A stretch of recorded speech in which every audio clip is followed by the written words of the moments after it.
आप software engineer हो क्या?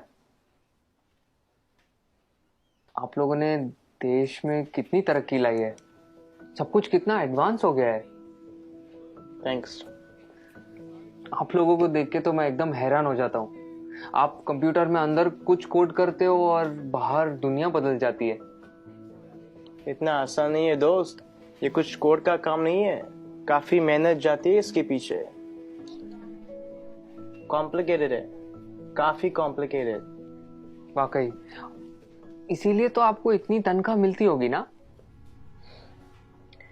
Why does everyone just sees the money in it? इसके पीछे की मेहनत कोई नहीं देखता। हम हिंदुस्तानियों की सोच ही छोटी है। Just because मैं पूरा दिन एसी ऑफिस में होता हूँ और ऑब्वियसली मुझे पसीना तो आता ही नहीं होगा, राइट? आप लोगों को ताकत यूज करनी होती है, हमें दिमाग लगाना होता है। ये बाल सफेद ऐसे ही नहीं होते। Let me give you an example. वो ECG मशीन देखो, सब कुछ कंप्यूटराइज्ड है। आपके बॉडी में क्या क्या चल रहा है सब कंप्यूटर से निकाल सकते हैं। प्लेन की, ट्रेन की, लाखों रिजर्वेशन ऑनलाइन होती है।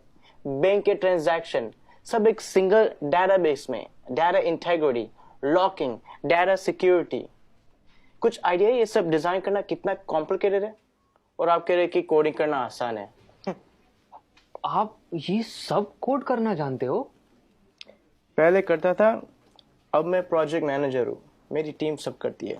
ओह, तो अब काम आसान हो गया होगा। इस फील्ड में कुछ आसान नहीं है, जितना ऊपर जाओ उतनी ही रिस्पॉन्सिबिलिटी बढ़ती है, काम बढ़ता है, स्ट्रेस बढ़ता है। कोडिंग और डिजाइनिंग ये फिर भी आसान है, लेकिन अब मुझे पूरी टीम संभालनी पड़ती है। 10 लोगों को हर रोज जवाब देना होता है, क्वालिटी मेंटेन करनी होती है। 2 घंटे ईमेल ना चेक करूं तो लोग पैनिक करने लगते हैं। एक साइड से रिजल्ट का प्रेशर होता है और दूसरी साइड को कस्टमर को रिप्लाई करना होता है। रिक्वायरमेंट्स बदलती रहती है और यूजर्स को कुछ और चाहिए होता है, और आपका बॉस कभी सेटिस्फाइड नहीं रहता है। दोस्त, शायद तुम्हें पता नहीं टेंशन और प्रेशर साथ में हैंडल करना कैसे होता है। मुझे पता है सर, टेंशन और प्रेशर दोनों साथ में हैंडल किया है। 6 साल पहले की बात है। हम लगभग 30 लोग रात के 3 बजे पॉइंट 4875 को कैप्चर करने के लिए बढ़ रहे थे। दुश्मन ऊपर से फायरिंग कर रहा था। अगली गोली किसके नाम पे लिखी थी पता नहीं था। उजाले से पहले हमें वहां पहुंचना था। वक्त काफी कम था हमारे पास।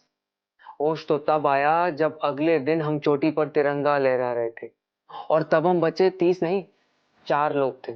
आप। Subedar Sushant from 13 Jammu and Kashmir Rifles on duty at P4875 in Kargil. मुझे बताया गया है कि मेरी टर्म पूरी हो गई है और अब मुझे सॉफ्ट असाइनमेंट का ऑप्शन दिया जाएगा। पर आप ही बताइए सर, काम आसान करने के लिए कोई अपनी ड्यूटी छोड़ सकता है क्या? उस दिन हमारा एक जवान दोस्त बर्फ में जख्मी पड़ा था। उस पर दुश्मन की गोलियां चल रही थी। हम सब बंकर के पीछे छुपे हुए थे। उसे बचाना मेरा कर्तव्य था और मैं उसे बचाने जाने वाला था, मगर मेरे कप्तान ने मना किया और कहा कि तुम नहीं जाओगे। मैंने इस यूनिफॉर्म में सबसे पहली कसम ये ली थी कि देश की सुरक्षा के बाद मेरे आदमियों की सुरक्षा सर्वोपरि है। ये कह के वो खुद चले गए। उस जख्मी जवान को बचाते बचाते हमारे कप्तान शहीद हो गए। उस दिन से जब भी मैं बॉर्डर पर होता हूँ, उन गोलियों की आवाज और कप्तान का आखिरी चेहरा मेरे सामने आता है। वो गोलियां शायद मेरे लिए थी।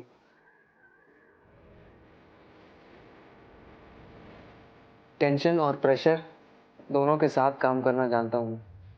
Sir, keep it on. Yeah, sure. It was nice meeting you. Thank you for your service. जय हिंद। जय हिंद।